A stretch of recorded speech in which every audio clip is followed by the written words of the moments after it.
Mesdames, Messieurs, bonjour, bienvenue à l'émission Crois-tu? Ça vous arrive de parler à Dieu, de formuler des requêtes, faire connaître vos besoins? Vous aimeriez le voir agir avec sa toute-puissance. Notre invité d'aujourd'hui a reçu plusieurs exaucements, plusieurs réponses à ses prières de la part de Dieu. J'ai le plaisir de vous présenter M. François Vermette. François, bienvenue à l'émission Crois-tu? Merci, Régent. Alors, bonjour tout le monde, je m'appelle François et je suis chrétien évangélique. Vous savez, quand j'écoute des séries télé sur Netflix, je suis toujours surpris de voir comment les concepteurs savent nous garder en haleine en nous convainquant que la suite de l'histoire sera encore plus palpitante. L'histoire de ma vie, contrairement à mes séries télé, n'est pas très palpitante, mais elle a quand même une chose de particulier. Jeune adulte, j'ai trouvé un but et une destinée éternelle qui m'était totalement cachée alors que j'étais enfant et adolescent. Alors, j'aimerais vous avoir persuadé à la fin de mon récit que je suis un homme heureux, que je suis en paix, que je suis à ma place, que je suis dans la bonté de Dieu et que je suis surtout prêt à faire face à toute éventualité. Alors, parle-nous de comment t'en es venu à cet homme-là que tu viens de nous décrire. Oui. Alors, écoute, j'affirme avec vous que c'est à Jésus-Christ que je dois rendre toute la gloire pour ce que je suis. L'apôtre Paul dit que c'est par la grâce de Dieu que je suis ce que je suis et sa grâce envers moi n'a pas été vaine. Jean, j'ai donné un titre à mon témoignage, j'appelle ça les règles de l'engagement. C'est tout pourquoi? Parce que ma vie se résume à quelques engagements qui m'ont procuré et me procurent encore le bonheur. D'ailleurs, je dois dire que humblement, Jésus, avec moi, n'a pas perdu de temps parce que la rébellion était en train de s'installer dans mon cœur.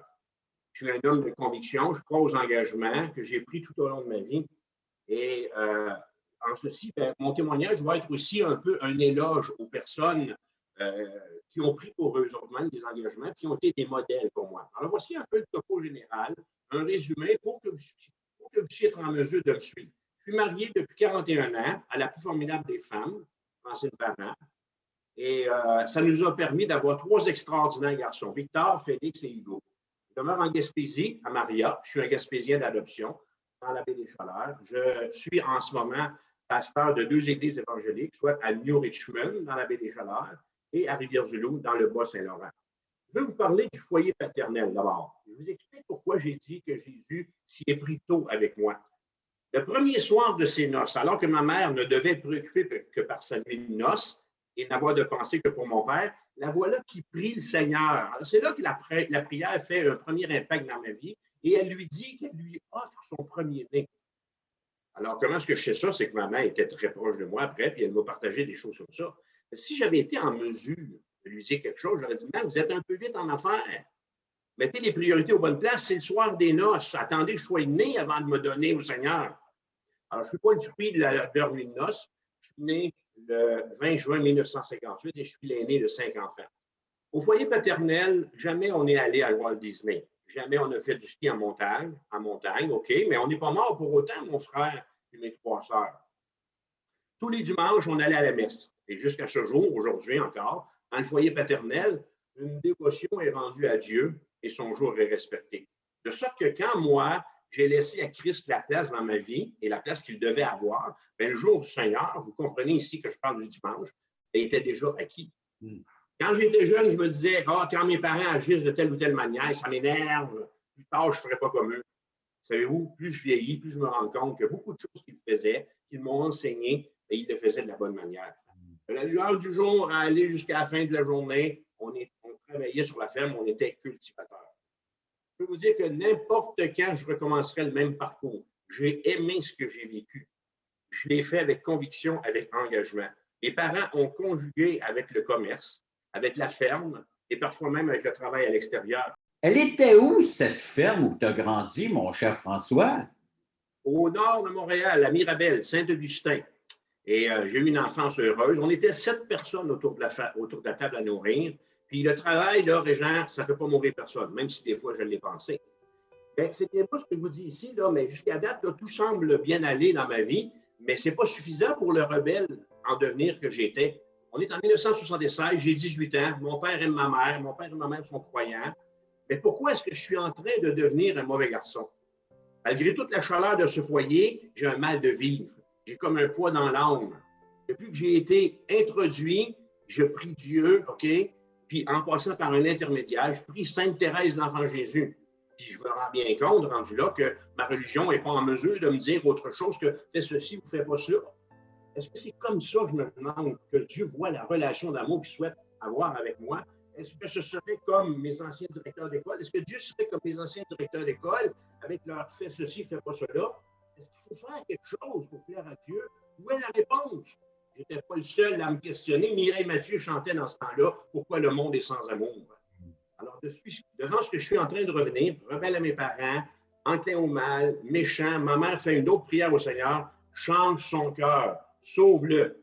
Est-ce que Dieu l'entendra? Ben, Je suis rendu comme mes séries de Netflix à suivre après la pause.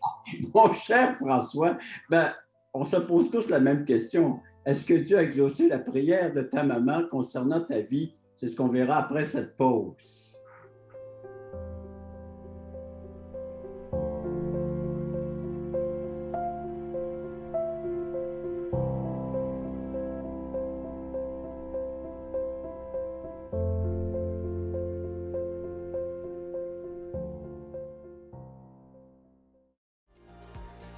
Le ministère Croix-Dessus est très heureux et enthousiaste de vous inviter sur Zoom en direct tous les samedis 9h30 Canada, 15h30 Europe. Nous vous présenterons des témoignages d'espoir vivants et percutants qui nous ramènent à l'essentiel, la Bible, la parole de Dieu et l'assurance d'une vie éternelle en Jésus-Christ. Pour participer à notre réunion Zoom, allez simplement sur notre site web croixdessus.ca et cliquez sur le bouton. Nous vous attendons en grand nombre.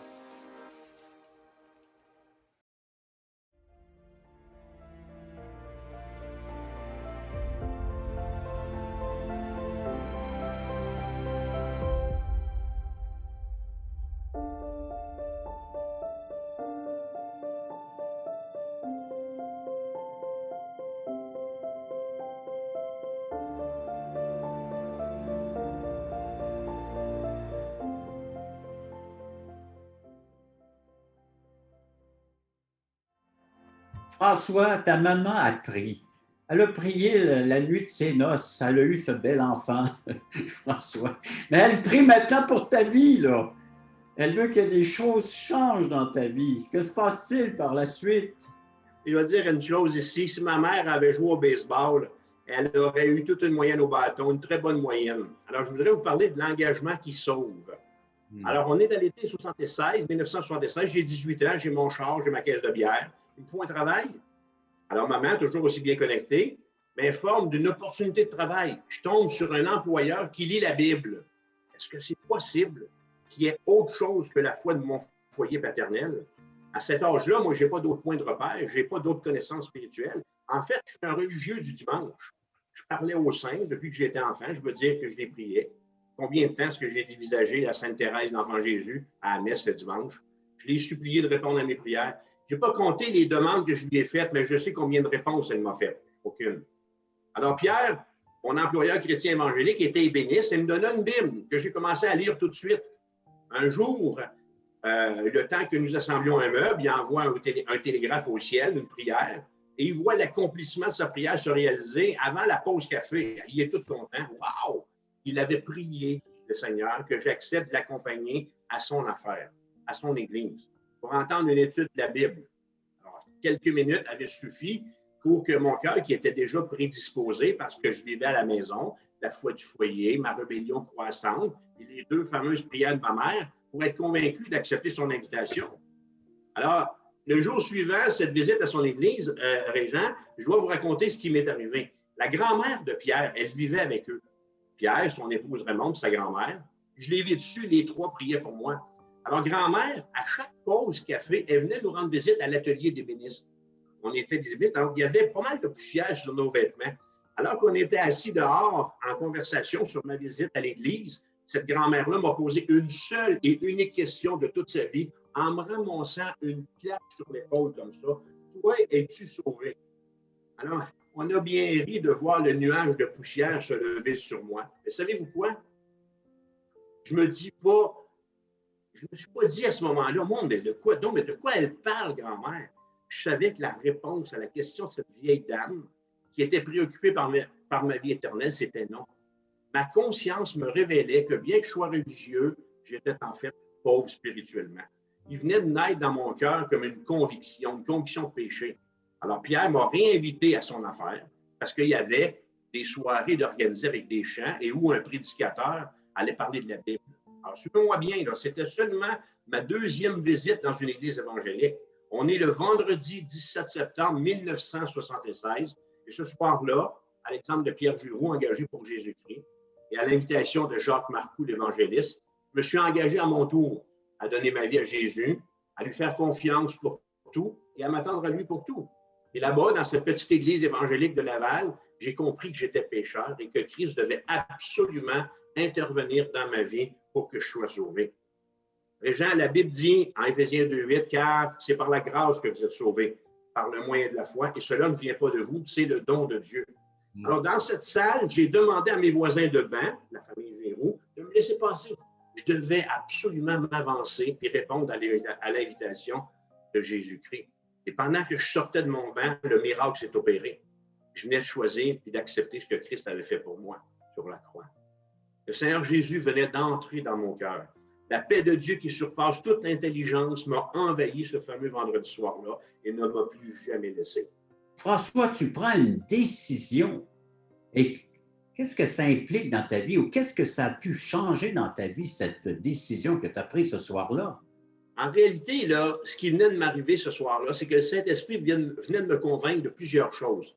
Moi, je lisais la Bible. Alors, la parole de Dieu m'avait convaincu que j'étais un pécheur et que mes péchés m'avaient perdu. Ensuite de ça, l'invitation de M. Marcoux était en fait une invitation à ce que devant cette réalité que j'étais pécheur perdu, que je me repente en demandant pardon à Dieu de l'avoir offensé.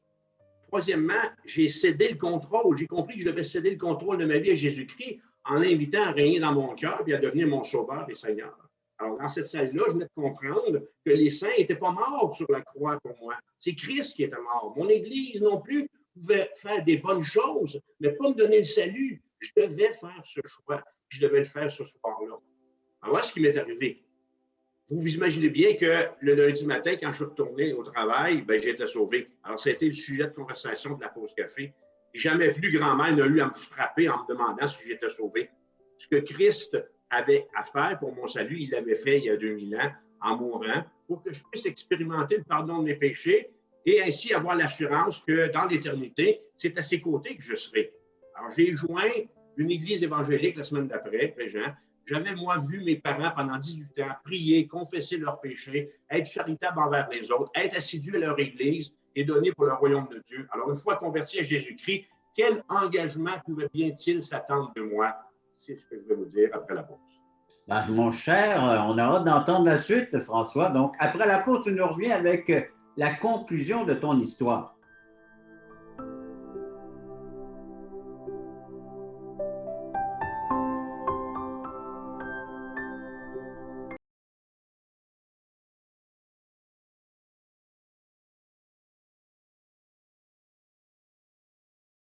Le ministère Croix-tu est heureux de t'inviter à une étude biblique en ligne. Plusieurs écoutent régulièrement ces témoignages de conversion qui ont tous un point commun. Ils ont reçu Jésus-Christ en tant que sauveur personnel. Tu as des questions existentielles? Dieu, la vie, où je vais après la mort? Tu veux en savoir plus sur ce salut éternel? En te rendant sur la plateforme croixtu.ca, tu trouveras le lien qui te conduira à une étude et partage de l'Évangile selon Jean tous les mardis soirs 20h. Je vous attends grand nombre.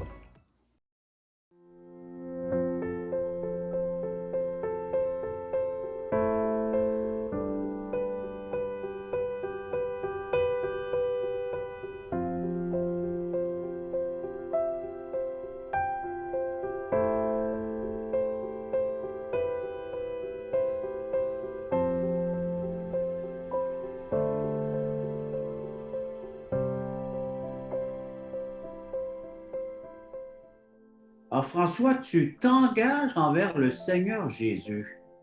Qu'est-ce que cela implique?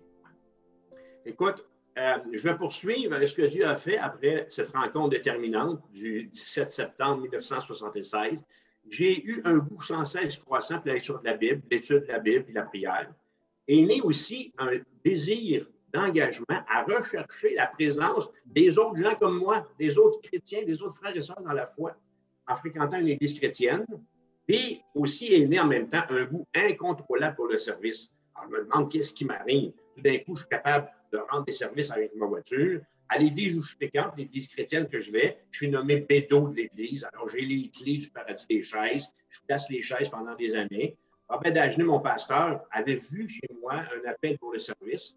Et pendant 11 merveilleuses années, on a travaillé ensemble. Je sais chanter, et puis je préside, je dirige longtemps de groupes de ma jeunesse, ainsi de suite. Et c'est comme ça, tranquillement, que je vois que je suis appelé à servir davantage. Si le Seigneur vous met à cœur là, de vous engager à le servir dans son Église, bien, je vous invite à le faire. Alors, on parle ici des vraies bonnes œuvres qui procurent des récompenses, des seules bonnes œuvres qui procurent des récompenses. Un engagement vers une Église locale doit obligatoirement vouloir dire aussi servir sa communauté et les membres qu'elle renferme. Alors, j'ai adopté ce bâton de vie spirituel et aujourd'hui, après 45 ans, ben, je suis encore dans l'Église. Sérieusement, je pense que je vais passer le reste de ma vie. En 1979, j'ai rencontré celle qui est devenue ma femme, Francine. Et puis, un des plus beaux et sérieux engagements, je dirais, qu'on a pris tous les deux pendant nos fréquentations, c'était qu'on a évacué l'idée de séparation ou de divorce en apprenant nos vœux. On s'est mariés le 7 juin 1980. J'aime Jésus, je le sers depuis 45 ans. Puis j'aime Francine Parent, puis je la sers depuis 41 ans. Puis n'importe quand, je recommence ici, devant vous, en prononçant les mêmes vœux. Je vis pour faire la joie de ma femme. On se complète, on s'aime, on aime faire une foule de choses ensemble.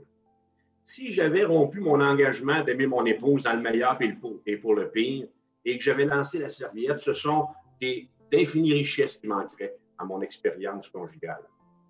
Je dis merci à mon père déjà d'avoir cru et d'avoir vécu selon l'engagement qu'il avait pris en août 57 devant ses témoins envers ma mère.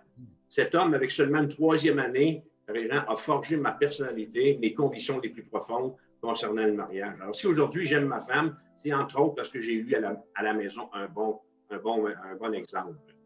Et à mon tour aujourd'hui, je tente au mieux de mes habilités d'être un pédagogue, un exemple pour les gens de mon Église sur lesquels Dieu me demande de veiller, sur mes fils, puis dans la société.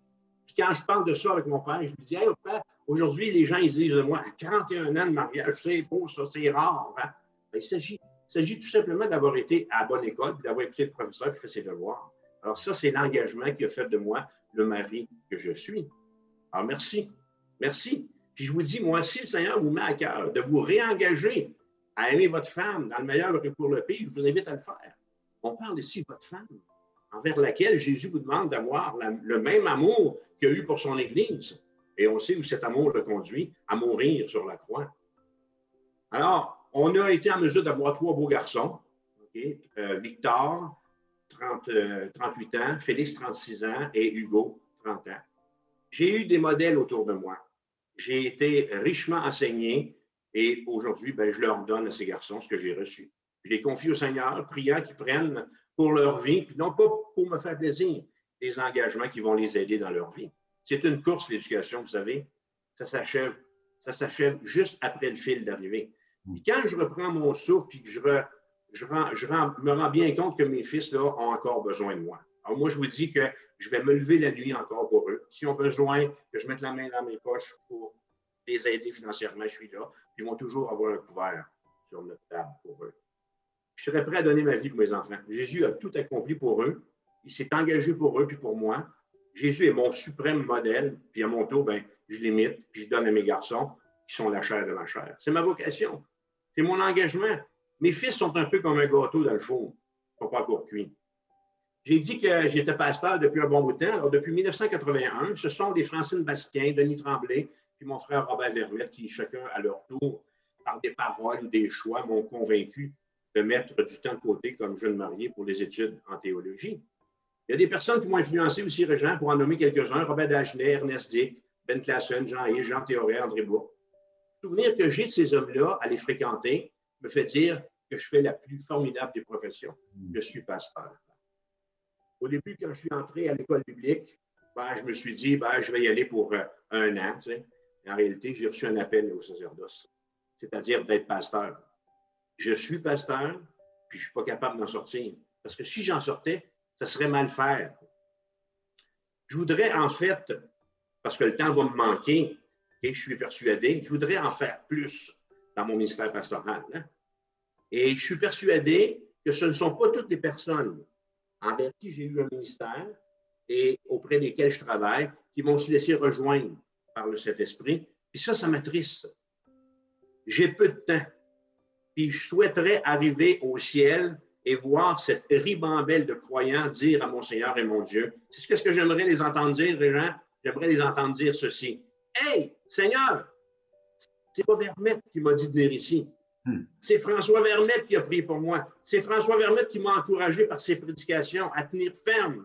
C'est François qui, par sa discipline, par ses efforts, à me convaincre, de m'engager, m'a aidé à comprendre ce que voulait Dieu pour moi. Dans un instant, la conclusion. Oui, mon cher François. Fait que tu es rentré dans ton temps, hein? Limité, mais tu es rentré et après la pause, on conclut ton témoignage ainsi que l'émission Crois-tu? Après la pause. Oui.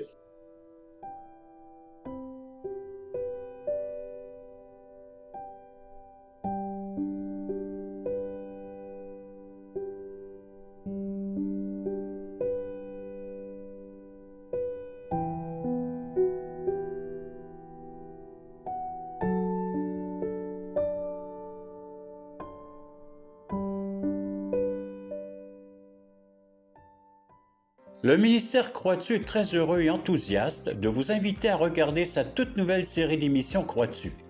Nous vous présenterons des témoignages vivants et percutants qui nous ramènent à l'essentiel, la Bible, la parole de Dieu et l'assurance d'une vie éternelle en Jésus-Christ. À chaque semaine, nous recevrons un invité qui nous dévoilera comment le Seigneur est rentré dans sa vie. C'est donc une invitation tous les samedis matins à 11h30 sur les ondes de Télémag.